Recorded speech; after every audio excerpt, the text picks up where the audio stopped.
Hello students, तो कैसे हो आप सभी लोग।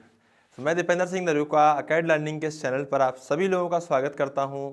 और आज हम लोग एक इम्पोर्टेंट मुद्दे पे बात करने वाले हैं। हालांकि हमारे सारे मुद्दे इम्पोर्टेंट ही होते हैं, बट आज मैं कुछ अलग टाइप का मुद्दा लेके आया हूं जिस पे हम बात करेंगे। हम लोग फिजिक्स के सिलेबस को वाइफरगेट करेंगे। हम समझेंगे कि फिजिक्स का सिलेबस नीट के अकॉर्डिंग किस प्रकार से वाइफरगेटेड है और किस पोर्शन का कितना वेटेज है। सो बेसिकली आज का जो वीडियो है, आज का जो सेशन है, ये हमारे पूरे कंप्लीट एंटायर फिजिक्स सिलेबस का एक डिटेल एनालिसिस होगा। उसके अंदर हम लोग समझेंगे कि हम लोगों का सिलेबस किस तरह से आता है। तो सबसे पहले तुम लोग कहोगे कि सर अगर मान लीजिए कोई बता रहा है आपको सिलेबस के बारे में, या कोई आपसे डिस्कस कर रहा है कि अगर कोई डिटेल एनालिसिस आपके सामने लेके आ रहा है, तो सबसे पहले उस आदमी की भी कुछ अथॉरिटी होनी चाहिए। तो मैं आपको अपने बारे में बता देता हूँ। मेरा नाम दीपेंद्र सिंह नरूका है। मैं कोटा के अंदर फिजिक्स पढ़ाता हूँ और कोटा के मैंने अनेक अच्छे इंस्टीट्यूट्स के अंदर फिजिक्स पढ़ाई है। ठीक है, उसमें काफ़ी सारे अच्छे इंस्टीट्यूट्स हैं कोटा के, जो बहुत नामी इंस्टीट्यूट है। वहाँ पे मैंने एज ए फिजिक्स फैकल्टी में काम किया हुआ हूँ। एंड अभी फ़िलहाल मैं अपने इस चैनल के ऊपर आप लोगों के सामने अपना ज्ञान या अपनी जो भी नॉलेज हो उसको शेयर कर रहा हूँ। Getting my point students. So अब हम समझेंगे आगे कि हम लोग, मैं आपके सामने जो भी बातें बोलूँगा, देखो दो चीज़ें हैं, दो बातें हैं बेटा यहाँ पे। सबसे पहले मैं आपके सामने पूरे सिलेबस को कंप्लीट एनालिसिस करूँगा कि किस प्रकार से हमारा सिलेबस होता है। ठीक है, फिजिक्स का किस प्रकार से बटा होता है। सेकंड बात, हम इसमें यह बात करेंगे कि कौन सा पोर्शन पहले पढ़ना है, कौन सा पोर्शन बाद में पढ़ना है। क्योंकि अगर ये सीक्वेंस वाइज नहीं होगा तो फिजिक्स में पूरी होचपोच हो जाएगी, और जनरली फिजिक्स पूरी इंटरलिंक्ड होती है। ठीक है, मेरा एक वीडियो भी आया था अभी कुछ टाइम पहले कि जो सिलेबस रिड्यूस होने की बातें हुई थी, कि उसमें फिजिक्स के साथ बहुत बड़ा मजाक कर दिया गया था। अगर उस प्रकार से अगर सिलेबस को रिड्यूस करते तो एक मजाक हो जाता है, क्योंकि वो पूरा इंटरलिंक्ड था। उन्होंने बीच की कड़ियाँ तोड़ दी थी, तो वो पॉसिबल नहीं था कि अगर हम बीच की कड़ियाँ तोड़ के पढ़ा लें, तो वैसा पॉसिबल नहीं होता अगर हम कंपटीशन के लेवल के एग्जाम की बात करते हैं तो। Are you getting my point students? Hello, okay. So basically अब मैं आपके सामने आगे बात करता हूँ कि सबसे पहले फिजिक्स का हम लोग वाइफरकेशन कैसे करते हैं। देखो मैं आपको एक चीज़ बताता हूँ बेटा, मैं इसको अलग अलग पोर्शन में तोड़ के चलता हूँ। तो पहला पोर्शन जो मैं लेके चलता हूँ, आप देख सकते हो, वो है हमारा पोर्शन नंबर 1, उसको हम बोल सकते हैं, जिसके अंदर unit dimensions, basic mathematics and vectors आता है। वेक्टर्स बेसिकली बेसिक मैथमेटिक्स का ही पार्ट है, और यूनिट डायमेंशन बेसिक मैथमेटिक्स का पार्ट नहीं है, वो एक अलग पार्ट है। उसके अलावा सबसे इंपॉर्टेंट पार्ट में से हम इसको कंसीडर कर सकते हैं। लेकिन अगर मैं आपके सामने एक बात करूं कि इसका नीट में वेटेज कितना है, तो इसका नीट में वेटेज कंपैरेटिवली अदर पार्ट से कम है। तो तुम कहोगे कि सर ये तो इंपॉर्टेंट ही नहीं है। अब मैं यहीं पर कॉन्ट्राडिक्शन की बात होती है। एक्चुअली बेटा, अगर आपको फिजिक्स सच में समझ में आनी चाहिए, अगर सच में समझनी है, रटनी नहीं है आपको, अगर समझनी है, सर समझ में तो आ गई हमको, ऐसा नहीं है, समझ में आती है। तो मतलब मैं सरकाज़म में बोल रहा हूँ कि बच्चे से पूछते ना कि यार हमें तो आ ली सर समझ में, हमें तो बस रटा दो आप। ऐसा कुछ भी नहीं है यार, हमें रटना नहीं है यहाँ पे। ठीक है, हमको अगर सीरियसली फिजिक्स समझनी है और समझ में आ गई ना तो आसान हो जाएगी। अगर समझ में नहीं आई ना तो रटते रहोगे ज़िंदगी पर, मार्क्स नहीं आएंगे। फिर रोते रोते हैं बच्चे की सर फिजिक्स में तो 100 भी नहीं आ रहे, 120 तो बहुत दूर की बात है, 100 मार्क्स भी नहीं आ रहे नीट के अंदर, तो क्या करूं सर, कैसे नंबर लेकर आऊं। 80 नंबर तो फिजिक्स में ही कम हो गए 720 में से, तो बचे 640। सही बात है ना, 100 मार्क्स भी नहीं क्रॉस कर पा रहे। तो यार उसके लिए आपको रटना नहीं पड़ेगा, आपको समझना पड़ेगा। और समझने के लिए सबसे इंपॉर्टेंट मुद्दा है हमारा कि हम लोगों को ये यूनिट डायमेंशंस, ये बेसिक मैथमेटिक्स, ये जो वेक्टर्स है, ये एकदम क्रिस्टल क्लियर होने चाहिए। ये फिजिक्स की फाउंडेशंस है बेटा। बेसिक मैथमेटिक्स में जो ग्राफ आते हैं ना, उस ग्राफ के ऊपर इतने सारे क्वेश्चंस बन सकते हैं काइनेमेटिक्स में और अलग अलग टॉपिक्स के अंदर। वो ग्राफ इतने इंपॉर्टेंट है, वो हमें समझ देते हैं दो चीजों की रिलेशन के बीच में। जब हम लोग वेक्टर पढ़ते हैं ना, जब हम लोग डॉट प्रोडक्ट पढ़ते हैं वेक्टर का, तो वो इतना काम आता है हम लोगों के लिए वर्क के अंदर।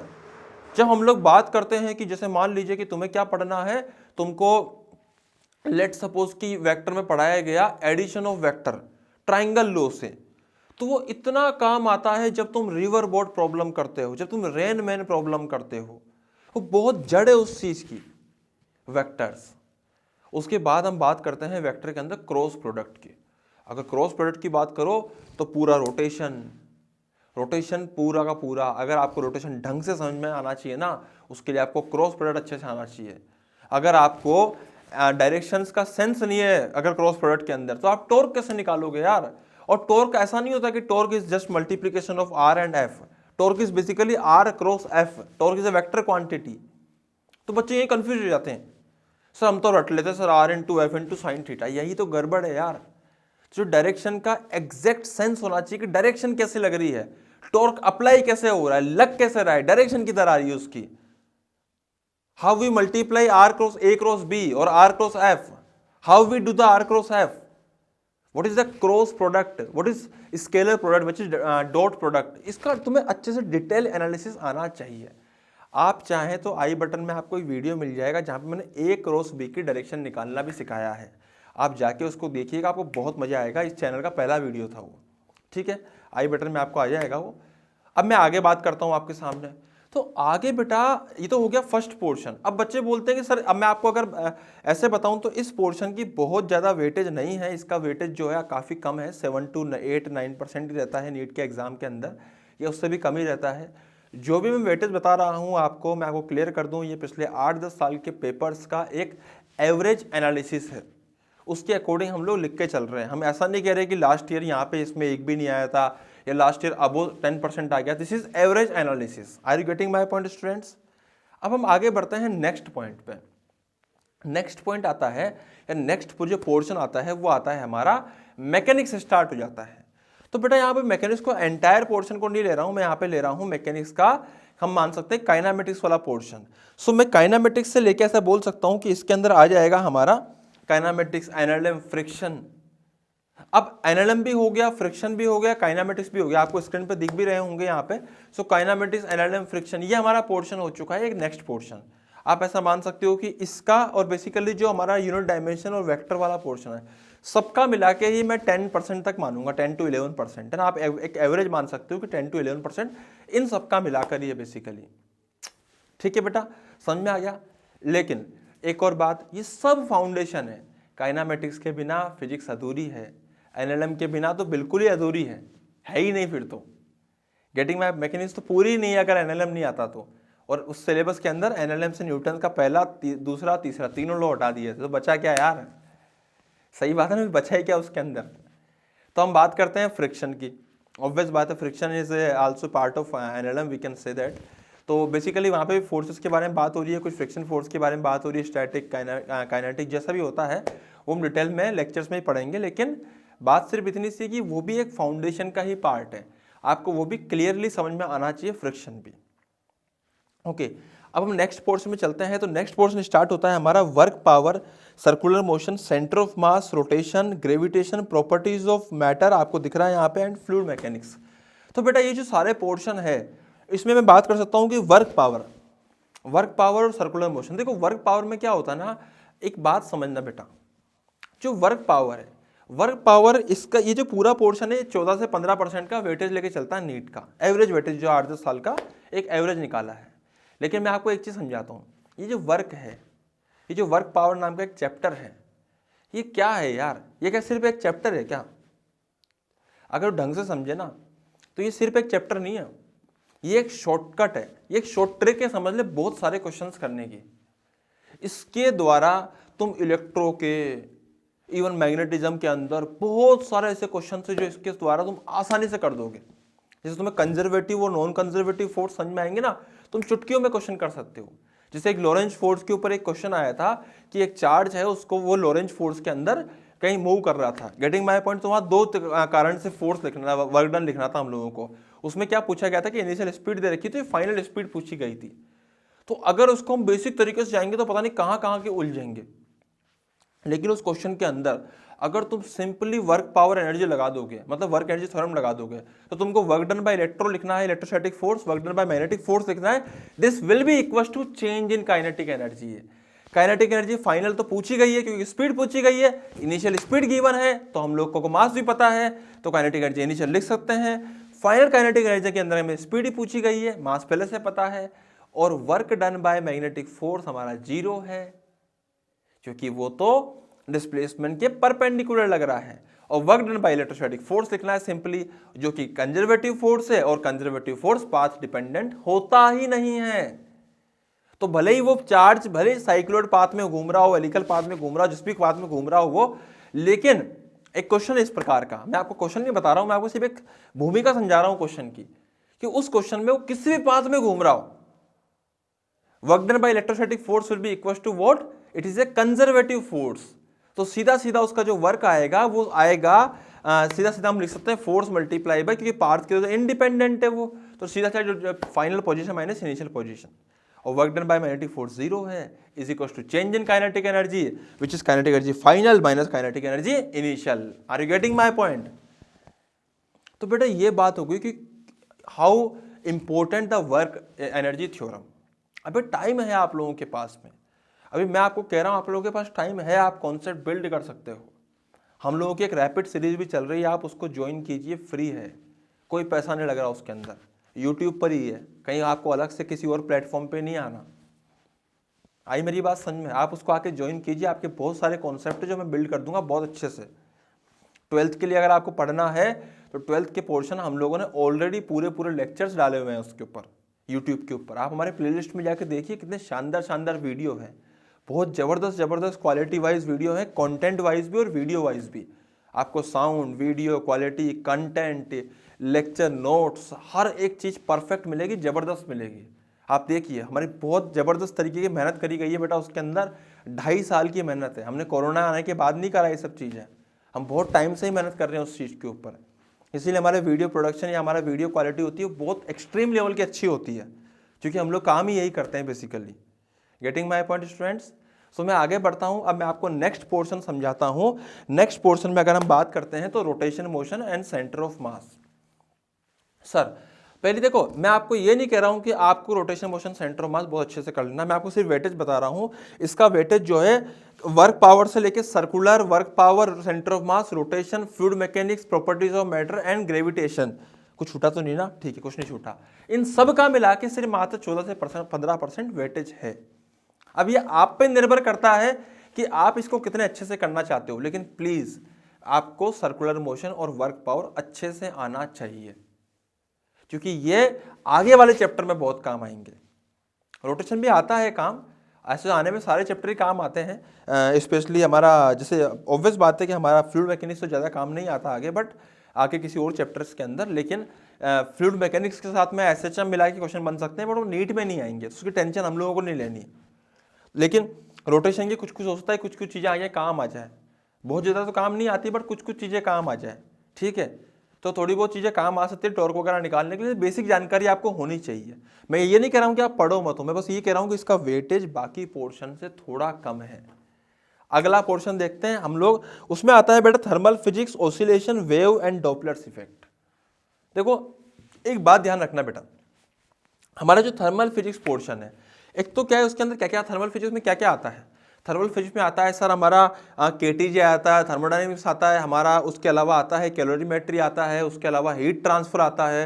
हीट ट्रांसफर में 2 पार्ट आते हैं, कंडक्शन और रेडिएशन। कन्वेक्शन तो काम ही नहीं आता, तो एक कंडक्शन आता है, एक रेडिएशन आता है। कंडक्शन बहुत ईजी है, रेडिएशन उससे भी ईजी है। अरे रेडिएशन ईजी है, पढ़ाऊंगा मैं कुछ टाइम बाद, देखना तुम खुद कहोगे सर ये तो महाल अल्लू है, बहुत ईजी है, हमको फालतू ही टफ लग रहा था। ठीक है, एक बार आके देखना जब पढ़ाऊंगा तब। अभी उसके मैं रेडिएशन के वीडियो नहीं डाले हैं मैंने, अभी मैंने 12th के पोर्शन के डाले हैं, तो उसके अलावा रेडिएशन रैपिड कोर्स में भी आएगा और एक बोर्ड पे भी बनेंगे बहुत जल्दी उसके वीडियो, दोनों ही डालूंगा मैं, आप दोनों ही देखना मस्त होके, ठीक है? तो रेडिएशन बहुत ईजी है।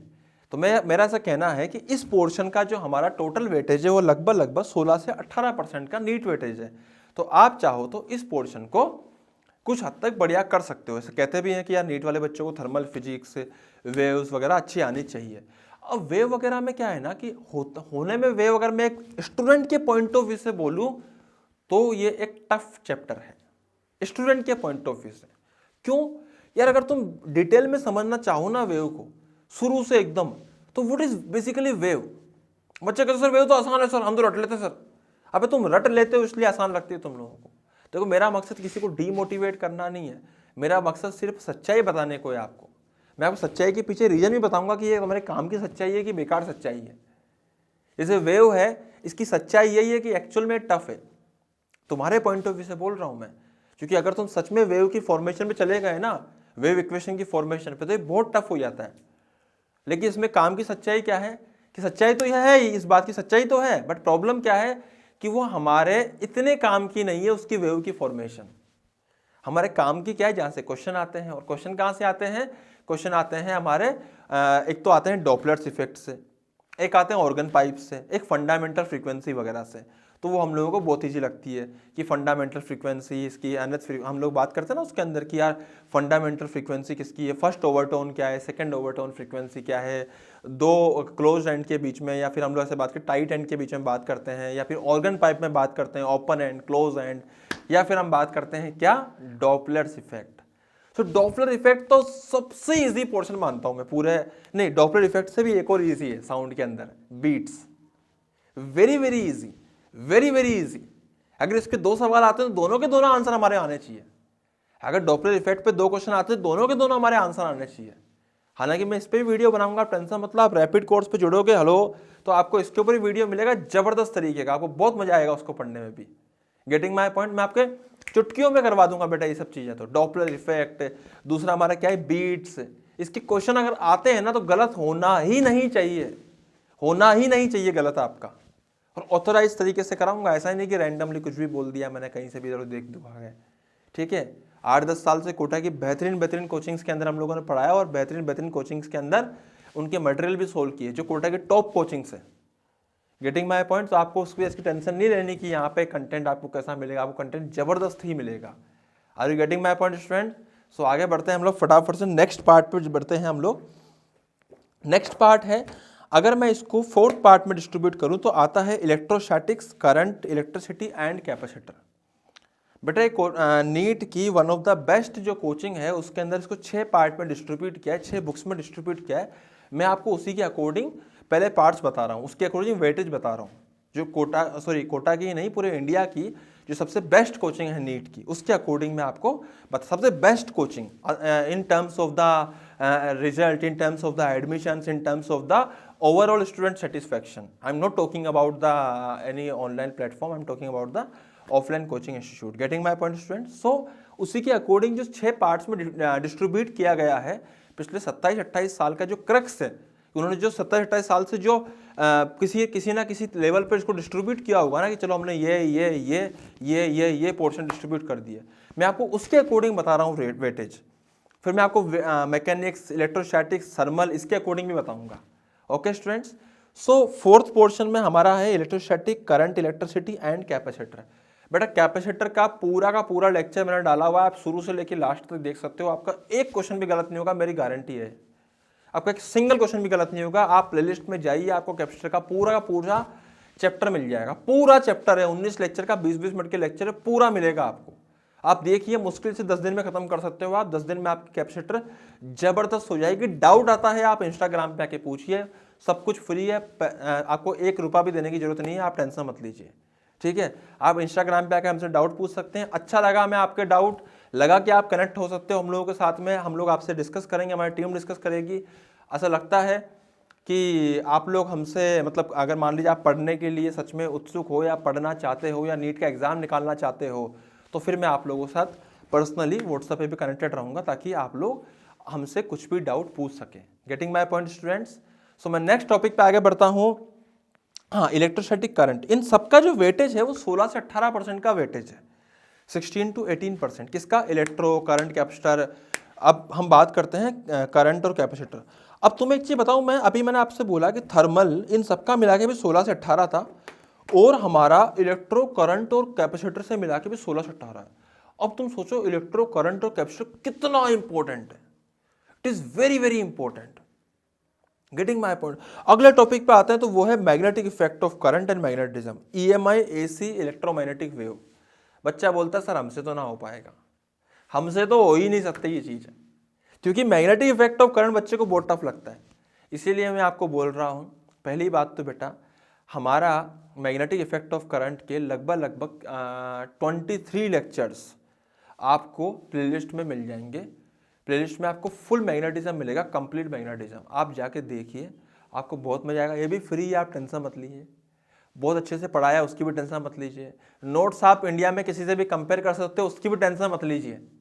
एक बार आप देखिए, एक बार देखिए बस, आपको मजा आएगा, शानदार मजा आएगा। और magnetism, magnetic effect of current, मैं आपको गारंटी से कह रहा हूं, मैं ऐसे तो नहीं कहूंगा कि इसके अंदर कि आपका एक भी क्वेश्चन गलत नहीं होगा, लेकिन आपको समझ में आ जाएगा, ये मेरी गारंटी है। आप एसी, मैंने जस्ट अभी कुछ टाइम पहले कंप्लीट किया है पूरा का पूरा, डेली रात को 9 बजे इसका प्रीमियर चलता था, अभी पूरा कंप्लीट एसी आ गया है यूट्यूब पर, हमारे चैनल के ऊपर। ईएमआई भी कंप्लीट है, आप ईएमआई भी देख सकते हो। लेकिन आप देखोगे कैसे, पहले मैग्नेटिज्म देखो, फिर ईएमआई देखो, फिर एसी, सीक्वेंस में देखना, वरना होचपोच हो जाएगी सारी। गेटिंग माय पॉइंट बेटा? वरना पता बच्चे करते क्या है, सबसे पहले नीट के बच्चे, सर आप आज क्या पढ़ो, सर आज क्या पढ़ो, एक काम करता हूं सर, आप पढ़ता हूं मैं सबसे पहले एसी। अबे एसी नहीं पढ़ना, एसी से पहले सबसे पहले फेज समझो, फेज क्या होता है, और फेज समझने के लिए एसएचएम समझो। Getting my point? अबे तभी समझ में आएगा। वेव्स को समझो, तब तुम्हें फेज समझ में आएगा, फेज डिफरेंस समझ में आएगा। And once you understand the difference between the phase difference and path difference, उसके बाद तुम्हें क्लियर होंगी चीजें कि यार ये एसी का पोर्शन है, ये हमारा वेव ऑप्टिक्स का पोर्शन है, सब इंटरलिंक्ड है आपस में। कुछ भी ऐसा नहीं है कि यार ये एक अलग टाइप की चीज, भाई सब साइन वेव्स के ऊपर बातें हो रही है। Are you getting my point?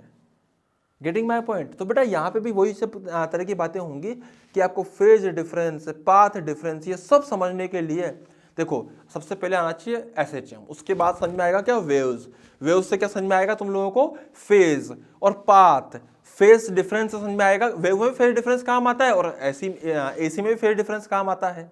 Similarly यहां से अगर हल्का सा बाइफरकेट करेंगे तो पाथ डिफरेंस कहाँ काम आता है हमारा वेव ऑप्टिक्स के अंदर। Are you getting my point student? सारी चीजें इंटरलिंक्ड है, आपस में एक दूसरे से लिंक्ड है। Getting my point? एसी में क्या होता है कि हमें ये तो काम आता है, साथ में थोड़ी सी हमारा ज्ञान कहाँ का लगता है, हमारा ज्ञान लगता है डिफरेंशिएशन इंटीग्रेशन के ऊपर भी, और साथ में हमारा ज्ञान चलता है उसके अंदर conversion of the trigonometry ratios, कि साइन को हम लोगों ने कोस में कन्वर्ट कर लिया, कोस को साइन में कर लिया, ये सब एसी के पोर्शन है।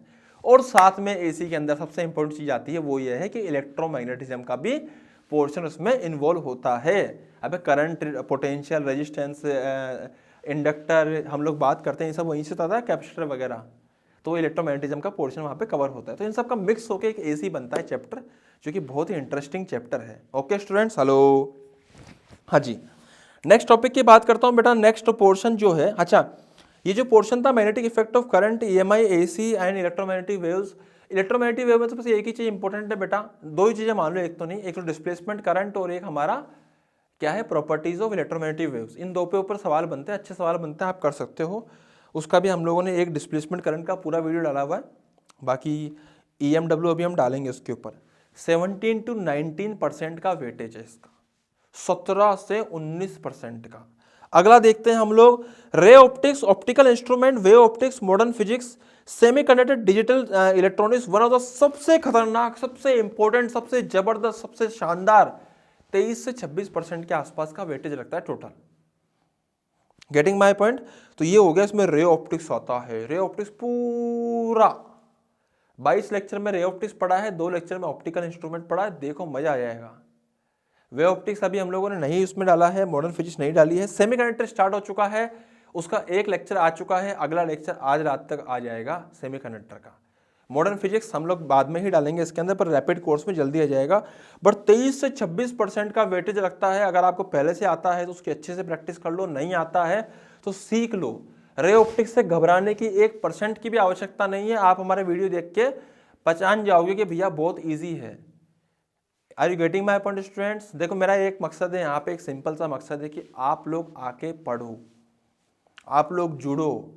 जब पढ़ोगे, जब जुड़ोगे, तब आपको समझ में आएगा कि हाँ यार YouTube पर इस तरह का कंटेंट भी है जिससे हमारा नीट चुटकियों में ऐसे इस प्रकार से भी हो सकता है। मैं जादू नहीं करके दूंगा आपको कि यार आई है और मैं जादू करके दूंगा आपको 10 मिनट में नीट क्लियर। मैं से कोई जादू नहीं कर, मैं जादूगर नहीं हूँ। यहाँ पे बहुत सारे होंगे जादूगर, आई एम नॉट अ जादूगर, I am not a magician, कि मैं आपका सिर्फ और सिर्फ इतने से दिन, इतने से टाइम में या फिर इस चीज़ के अंदर मैं आपका से मान लीजिए 15 मिनट लूंगा और आपको नीट में एकदम अव्वल करा दूंगा। ऐसा कोई जादूगर नहीं हूँ मैं। बच्चे ऐसे जादूगर ही ढूंढते हैं यूट्यूब पर, how to get 600 plus in just 4 minutes, in just 5 minutes of study. Okay, तो अपन ऐसी चीज़ें नहीं कर रहे हैं, मैं आपको कॉन्सेप्चुअली बिल्ड कर रहा हूँ स्टार्टिंग से, दैट्स इट। मैं आपको फिजिक्स सिखा रहा हूँ स्टार्टिंग से, दैट्स इट। वो फिजिक्स में हम लोगों के पास अभी क्या क्या चीज़ें हैं मैं आपको वो प्रोवाइड कर चुका हूँ यूट्यूब पर, क्या क्या मुझे और प्रोवाइड करनी है मैं बता चुका हूँ, बस इतना सा है। और सब कुछ फ्री है ये मैं आपको बता रहा हूँ, सब कुछ डिटेल में ये मैं आपको बता रहा हूँ। कई लोग बोलते हैं ना कि हम लोग यूट्यूब पे पूरा पूरा कंटेंट नहीं दे सकते वरना बच्चा हमसे पैसे देके क्या खरीदेगा, तो हमें उस चीज़ की टेंशन नहीं है, क्योंकि हम लोगों के पास और भी है सोर्स जिससे हम लोग पैसा कमा लेते हैं। Getting my point. तो आप लोगों को तो हम लोग फ्री में भी देंगे, तब भी हमें कोई टेंशन नहीं है।